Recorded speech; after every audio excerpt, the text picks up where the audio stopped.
ትርታ 97.6 ኤፍኤም ከልቦ የቀረበ ከሀገር ውስጥና ከባህር ማዶ የተወጣጡ ዜናዎችን ወደ እናንተ የምናደርስበት ሰዓታችን ነው። ሀገራዊ ዜናዎችን እናስቀድማለን። የኢትዮጵያ ብሔራዊ ምርጫ ቦርድ 7ኛው ጠቅላላ ምርጫን አስመልክቶ ከፖለቲካ ፓርቲ ተወካዮች ጋር ተወያየ። የኢትዮጵያ ብሔራዊ ምርጫ ቦርድ የ7ኛውን ጠቅላላ ምርጫ ረቂቅ የጊዜ ሰሌዳን ጥቅምት 10 ቀን 2018 ባስተዋወቀበት ወቅት ከፖለቲካ ፓርቲዎች ከተነሱት ጥያቄዎች ውስጥ የእጩዎችን የድጋፍ ፊርማ ማቅረብ እንዲሁም ደግሞ ይቅር አሊያም ይታገድ የሚለውና ከገዢው ፓርቲ ጋር መወያየት እንፈልጋለን የሚሉት በዋነኛነት ይጠቀሳሉ። ቦርዱ ከፓርቲዎች የተነሱት ጥያቄዎችን መልስ ሊያገኙ በሚችሉበት አግባብ ሲሰራ የቆየ ሲሆን የሕዝብ ተወካዮች ምክር ቤት ህዳር 25 ቀን 2018 ባካሄደው 5ኛው ዓመት የሥራ ዘመን 3ኛ መደበኛ ስብሰባው የእጩ የድጋፍ ፊርማ ማቅረብ ሊታገድ ችሏል። ቦርዱ በትናንትናው ዕለት ታህሳስ 13 ቀን 2018 7ኛውን ጠቅላላ ምርጫ አስመልክቶ ገዢውን ፓርቲ ጨምሮ ከፖለቲካ ፓርቲ ተወካዮች ጋር ተወያይቷል። የቦርዱ ሰብሳቢ ሜላት ወርቅ ኃይሉ በውይይቱ መክፈቻ ንግግራቸውም መድረኩ 7ኛው ጠቅላላ ምርጫ ነፃ፣ ፍትሐዊና ገለልተኛ እንዲሆን ከማን ምን ይጠበቃል፣ አስቻይ ፖለቲካ ምህዳር መፍጠርን እንዲሁም የውይይት ቀጣይነት በምን መልኩ መሆን አለበት የሚለውን የሁሉም ፖለቲካ ፓርቲዎች ተወካዮች ባሉበት መወያየት አስፈላጊ በመሆኑ ይህንንም አብራርተዋል። በቦርዱ እስካሁን የተሰሩ ስራዎች እንዲሁም በመሰራት ላይ ያሉት ላይ ማብራሪያ ሰጥተው ተሳታፊዎች ምርጫውን አስመልክቶ ያላቸውን ማንኛውም ጉዳዮች ላይ ሀሳባቸውን እንዲሰጡ መድረኩ ለተሳታፊዎች ክፍት መደረጉም ይታወቃል። ይህንን በተመለከተ ሌሎች ጉዳዮችም ተነስተዋል። ይህ በእንዲህ እንዳለ የመክፈቻ ንግግሩን ተከትሎ ተሳታፊ ፖለቲካ ፓርቲዎቹ የእጩ ድጋፍ ፊርማ ማቅረብ መታገድንና የመድረኩ መዘጋጀትን አስመልክቶ ለቦርዱ ያላቸውን አድናቆት ገልጸው ምርጫውን አስመልክቶ መሟላት አሉባቸው ያሏቸውን ሁነቶች፣ አስቻይ ሁኔታና የውይይቱ ቀጣይነትን ጨምሮ በርካታ ጉዳዮች ላይ ተሳታፊ ፖለቲካ ፓርቲዎቹ ያሏቸውን አስተያየቶችና ጥያቄዎችን አጋርተዋል። ሜላትወርቅ በውይይቱ ማጠቃለያ ንግግራቸው ፓርቲዎቹ ለሰጡት አስተያየትና ላቀረቡት ጥያቄዎች አመስግነው የጸጥታ አስቻይ ሁኔታን በተመለከተና ሌሎች ምርጫውን የተመለከቱ ጉዳዮችን አስመልክቶ የሚመሩ የምክክርና የውይይት መድረኮች ቀጣይነት ያላቸው እንደሆነም ተናግረዋል። የአስፈጻሚዎችን ገለልተኝነት አስመልክቶ ለተነሳው ጥያቄ ቦርዱ ዝርዝራቸውን ለፖለቲካ ፓርቲዎች መላኩን አስታውሰው በገለልተኛነቱ ወይም በገለልተኛነቷ በዚህም ረገድ ላይ ጥያቄ ያላቸው አስፈጻሚዎች ካገኙ ዝርዝሩን እንዲልኩ ቦርዱ በመጠበቅ ላይ መሆኑን፣ በተመሳሳይ መልኩ ለፓርቲዎች የበጀት ለመከፋፈልም ፓርቲዎቹ ሰነድ እንዲያቀርቡለት በመጠየቅ ላይ መሆኑን ገልጸዋል።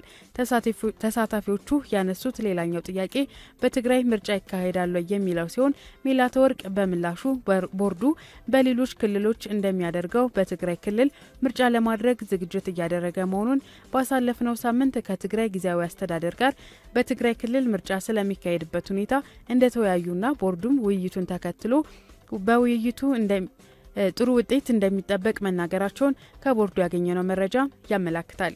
በሌላ ዜናችን የአድዋ ድል መታሰቢያ ከ3 ዩኒቨርሲቲዎች ጋር የጋራ ስምምነት ተፈራረመ።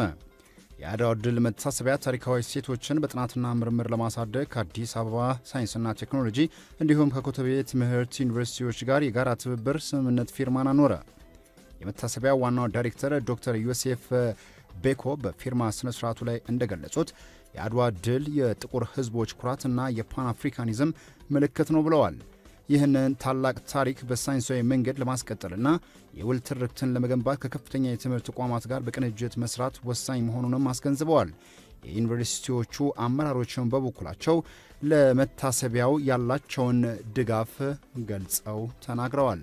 የአዲስ አበባ ዩኒቨርሲቲ ፕሬዚዳንት ዶክተር ሳሙኤል ክፍሌ ታሪክን ለትውልድ ለማሻገር ተቋማቸው በትምህርትና በቴክኖሎጂ ለማገዝ ዝግጁ መሆኑን ሲያረጋግጡ፣ የአዲስ አበባ ሳይንስና ቴክኖሎጂ ዩኒቨርሲቲ ፕሬዚዳንት ዶክተር ደረጀ እንግዳ ደግሞ ተማሪዎችን በፈጠራና በቴክኖሎጂ በማሳተፍ የሀገርን ገጽታ የመገንባት ስራ እንደሚሰራም ተናግረዋል።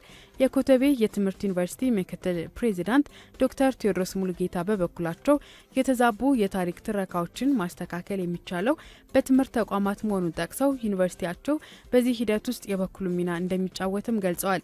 ይህ ስምምነት የአድዋን ታሪክ በዓለም አቀፍ ደረጃ ለማስተዋወቅና ለቀጣዩ ትውልድ ለማስተላለፍ ትልቅ ፋይዳ እንደሚኖረው ታምኖበታል። የሌሊትና የማለዳ ቅዝቃዜ እስከ ታህሳስ ወር መጨረሻ ድረስ እንደሚቀጥል ተገለጸ። የሌሊትና የማለዳው ቅዝቃዜ እስከ ታህሳስ ወር መጨረሻ ድረስ በተለይም በደጋማ የሀገሪቱ አካባቢዎች ተጠናክሮ እንደሚቀጥል የኢትዮጵያ ሜትሮሎጂ ኢንስቲትዩት አስታውቋል።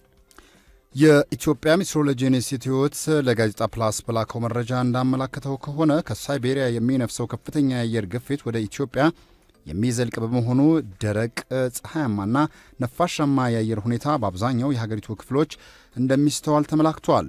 በተለይም በሰሜን፣ በምስራቅ፣ በመካከለኛውና በደቡብ ደጋማ አካባቢዎች የሌሊቱና የማለዳው ቅዝቃዜ ከ5 ዲግሪ ሴልሲየስ በታች ሆኖ ሊመዘገብ እንደሚችልም ተገልጿል።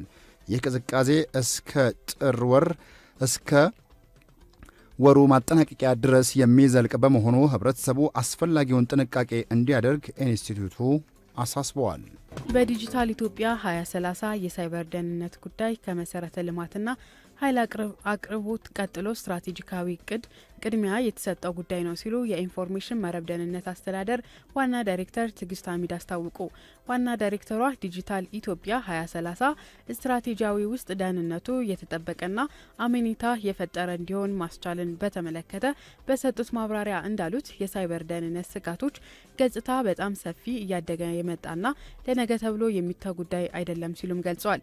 የዲጂታላይዜሽን ስነ ምህዳር እየሰፋ መምጣቱንና የሳይበር ደህንነት መጠበቅ መሰረቱ ሆኖ ሊዳሰስ እንደሚገባም ገልጸው ቁልፍ የሚባሉ ሀገራዊ ተቋማቶችን በንቃት መጠበቅ ወሳኝም ነው ብለዋል። ዜጎች፣ ተቋማትና አጠቃላይ ዲጂታል ኢኮኖሚው ደህንነቱ የተጠበቀ እንዲሆን መስራትና ዲጂታል መተማመንን መፍጠር እንደሚያስፈልግም ጠቁሟል።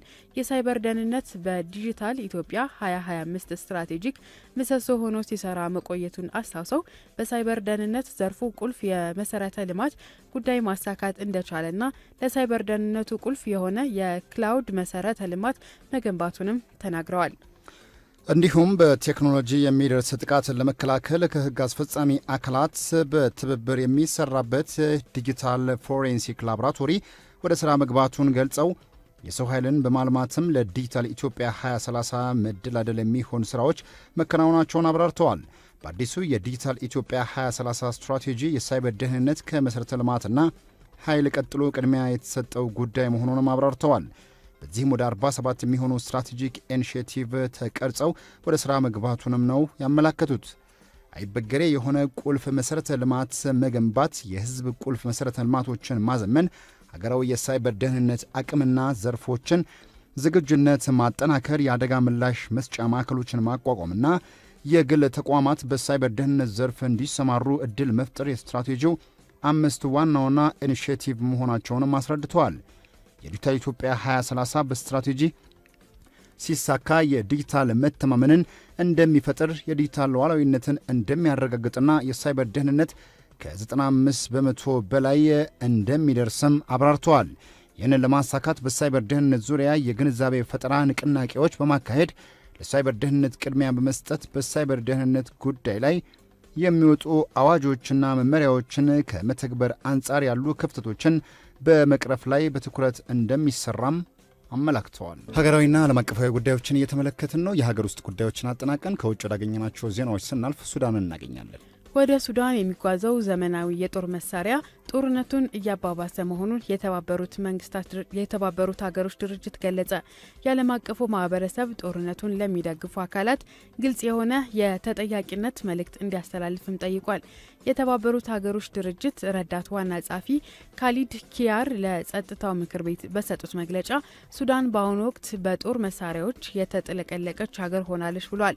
የጦር መሳሪያ መጓጓዙ እንዲቆም የቀረቡ ጥያቄዎች ሰሚ ባለማግኘታቸው ጦርነቱ ይበልጥ እየተባበሰ መሆኑንም አስረድተዋል። ተፋላሚዎቹ የነዳጅ ገበያቸውን ለማስጠበቅ ሲሉ ጦርነቱን ለጊዜው ማቆም ቢችሉም የሕዝባቸውን ደህንነት ለመጠበቅ ግን ፈቃደኛ አይደሉም ተብሏል።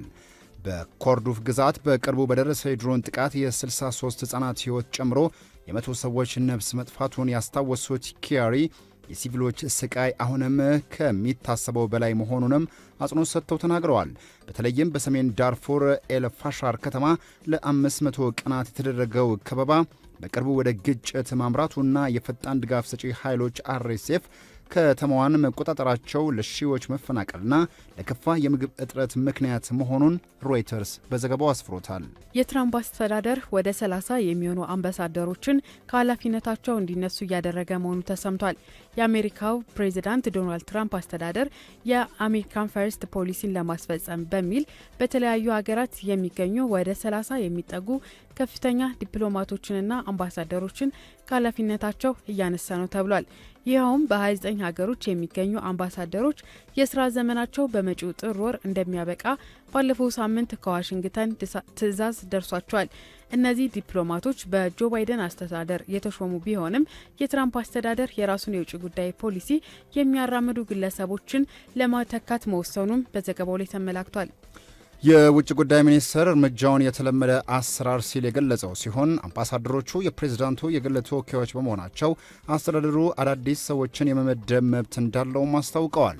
በዚህ ለውጥ በከፍተኛ ሁኔታ የተጎዳቸው አፍሪካ ስትሆን በ13 የአህጉሪቱ ሀገሮች የሚገኙ አምባሳደሮች እንዲነሱ ተወስኗል።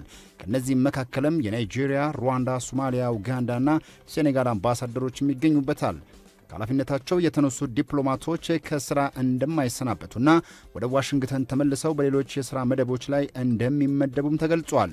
ይህ እርምጃ የተወሰደው የትራምፕ አስተዳደር ከ80 በመቶ በላይ የሚሆኑ የUSAID ፕሮግራሞች መሰረዙን ካስታወቀ በኋላ መሆኑ ነው ፎክስ ኒውስ የዘገበው። ብሔራዊ ጉዳዮች ነበረ የተመለከት ነው። አሁን ደግሞ ወደ ውጭ ጉዳዮች እናልፋለን። በቅድሚያም አፍሪካዊ ጉዳዮችን እናስቀድማለን። በሶማሊያ የሞቃዲሾ አውሮፕላን ማረፊያ በምርጫ ምክንያት ለአንድ ቀን ይዘጋል ተባለ። በሶማሊያ በሚካሄደው የአካባቢ ምርጫ ምክንያት የሞቃዲሾ አዴን አዴ ዓለም አቀፍ አውሮፕላን ማረፊያ ለአንድ ቀን ዝግ ሆኖ እንደሚውል የሀገሪቱ ሲቪል አቪዬሽን ባለሥልጣን ነው ያስታወቀው። የሶማሊያ ሲቪል አቪዬሽን ባለሥልጣን እንዳስታወቀው ዛሬ ባወጣው መግለጫ እንዳመላከተው በመጪው ሐሙስ በአውሮፕላን ማረፊያው ምንም አይነት የበረራ እንቅስቃሴ እንደማይኖርም አቪዬሽኑ አስታውቀዋል። ይህ እንቅስቃሴ እገዳ የተጣለው ከምርጫው ጋር ተያይዞ አስተማማኝ የጸጥታ ጥበቃና የሎጂስቲክስ ስራዎችን ለማከናወን ታስቦ የወጣ ማብራሪያ ስለመሆኑም ነው የተመላከተው። ይህ እንቅስቃሴ እገዳ የተጣለው ከምርጫው ጋር ተያይዞ አስተማማኝ የጸጥታ ጥበቃና የሎጂስቲክስ ስራዎችን ለማከናወን ታስቦ መሆኑም ተገልጿል። በዚህም መሰረት ወደ ሞቃዲሾ የሚገቡም ሆነ ከከተማዋ የሚወጡ ዓለም አቀፍና የሀገር ውስጥ በረራዎች በሙሉ ለ24 ሰዓታት ይቋረጣሉ ተብሏል። ባለስልጣኑ የአየር መንገድ ድርጅቶች፣ የጉዞ ወኪሎችና መንገደኞች ይህንን አውቀው የጉዞ መርሃ ግብራቸውን ከወዲሁ እንዲያስተካክሉም አሳስቧል። የዕለቱ ምርጫ ተጠናቆ ገደቡ ሲነሳ የአውሮፕላን ማረፊያው ወደ መደበኛ አገልግሎቱ እንደሚመለስም በመግለጫው ተመላክቷል። የሞቃዲሾ ከተማ አስተዳደር መሰል ከፍተኛ ፖለቲካዊ ሁነቶች በሚኖሩበት ወቅት የጸጥታ ስጋትን ለመቀነስ ሲባል የትራንስፖርት እንቅስቃሴዎችን በጊዜያዊነት ሲያግድ ይህ መጀመሪያው እንዳልሆነ የሲጂቲኤን ዘገባ አስታውሷል።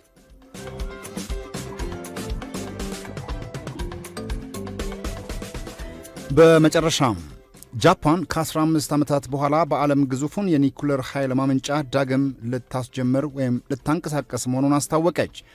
በጃፓን የሚገኘውና በዓለም አቀፍ ግዙፍ ተብሎ የሚታወቀው የኒኩሌር ኃይል ማመንጫ ጣቢያ 15 ዓመታት በፊት በፉኩሺማ ከደረሰው አደጋ በኋላ ለመጀመሪያ ጊዜ ወደ ሥራ ሊመለስ መሆኑ ተዘግበዋል።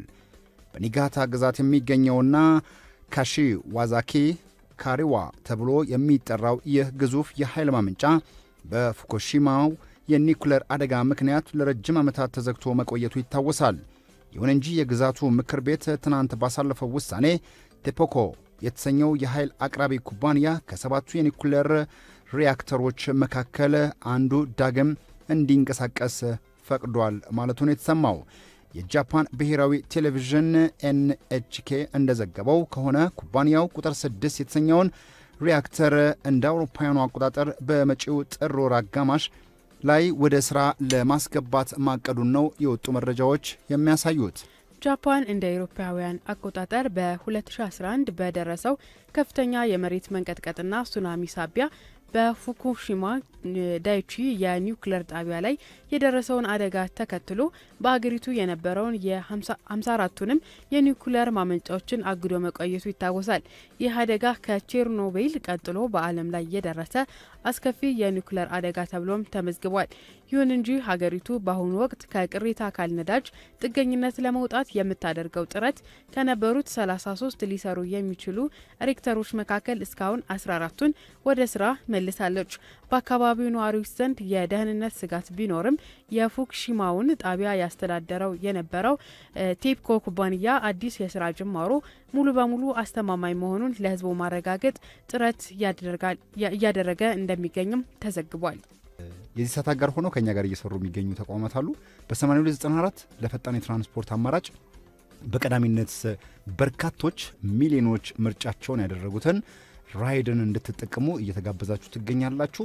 ባላችሁበት ሆናችሁ እንደ ቤተሰብ በግልም እንዲሁም ደግሞ ከያዛችሁት ማንኛውም እቃ ጋር ለመጓዝም እንዲሁም ደግሞ ሌሎችም ቤተሰባዊ ጉዞ እንኳን ቢያስፈልጋችሁ እንደየምርጫችሁ ራይድ ፈጣን አስተማማኝና ሌሎችንም ዘርፈ ብዙ የትራንስፖርት አገልግሎት ሊሰጣችሁ ተዘጋጅቷል።